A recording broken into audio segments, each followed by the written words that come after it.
Questão 1. Por que o processo de replicação requer tanta energia? A síntese semiconservativa do DNA tem desoxirribonucleotídeos livres posicionados sobre uma cadeia polinucleotídica molde, de modo a formar uma nova cadeia complementar. As cadeias filhas sintetizadas são antiparalelas. A primeira, cadeia líder, tem sua síntese no sentido 5', 3', e a segunda, cadeia tardia, tem sua síntese no sentido inverso. Na cadeia tardia, a polimerase sintetiza curtos segmentos polinucleotídicos denominados fragmentos de Okazaki, os quais são posteriormente unidos para formar a nova cadeia contínua. Portanto, a replicação é um processo de alto consumo de energia por reunir diversas enzimas. As enzimas helicases catalisam a separação das duas cadeias polinucleotídicas, expondo as bases que irão orientar as novas cadeias, em um processo que utiliza a energia da hidrólise do ATP. Por sua vez, a polimerase do DNA catalisa a formação de uma ligação fosfodiéster resultante da hidrólise do trifosfato de nucleotídeo, liberando um grupo pirofosfato, o qual fornece a energia termodinâmica para dar início à polimerização. Ao final da replicação, na cadeia tardia, os primers de RNA são removidos pela enzima RNase e substituídos por segmentos de DNA pela enzima DNA polimerase 1.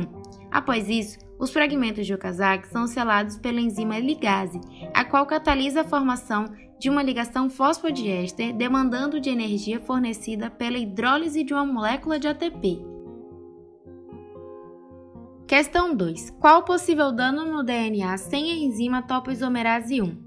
A separação das duas cadeias de uma molécula de DNA provoca um superenrolamento da hélice na região à frente da forquilha de replicação. Assim, à medida que a forquilha de replicação se move, todo o cromossomo à sua frente teria de girar rapidamente na mesma velocidade em que as bases são desemparelhadas. Como o cromossomo todo não tem condições de girar nessa velocidade, é a enzima topoisomerase 1 que relaxa o DNA ligando-se a ele e separando localmente as fitas complementares, passando a fita intacta através da falha gerada pela quebra e fechando a fenda por restauração da ligação fosfodiéster, gerando uma estrutura relaxada. Portanto, a topoisomerase 1 faz uma quebra transitória em uma fita de um DNA dupla hélice superenrolado, e a passagem da fita não quebrada pela falha evita que o DNA se enrole muito fortemente à frente do garfo de replicação. Questão 3. Como a síntese das histonas ajuda a manter a integridade dos cromossomos?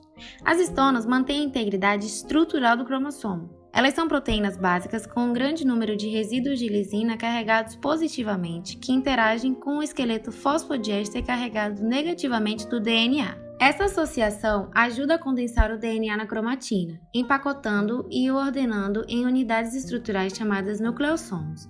Visto que os nucleossomos estão dispostos como contas em uma corda e são repetidamente dobrados em si mesmos para formar um cromossomo, sem as histonas, o DNA desenrolado seria muito longo. Questão 4. Qual a diferença entre RNA transportador de eucariotos e procariotos? Basicamente, no processo de tradução, é necessário um RNA transportador especial ligado a uma metionina. Em procariotos, essa metionina é enzimaticamente transformada em N-formilmetionina, com a adição de um radical formil à extremidade amino do aminoácido. Em contraste, a iniciação da tradução em eucariotos também requer esse RNA transportador especial, iniciador, carregando a metionina, porém esta nunca é formilada. Questão 5. Cite diferenças na transcrição de procariotos e eucariotos. Primeira, as polimerases do RNA são enzimas que catalisam a síntese de RNA tendo como molde uma fita de DNA. Na transcrição, os procariotos possuem apenas um tipo de RNA polimerase com um núcleo enzimático composto por 4 subunidades. Já os eucariotos possuem 3 tipos de RNA polimerase, cada uma delas responsável pela transcrição de um conjunto específico de genes. Segunda, a sequência de DNA transcrita em uma única molécula de RNA que tem início no promotor e término na região terminalizadora constitui uma unidade de transcrição. Nos eucariotos, essa unidade é composta por um único gene, monocistrônico.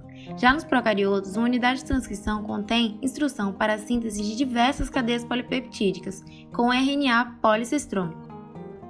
Terceira, em eucariotos, a transcrição acontece no núcleo, para depois, no citoplasma, entrar na tradução. Já em procariotos, não existe núcleo, os dois processos ocorrem no mesmo meio.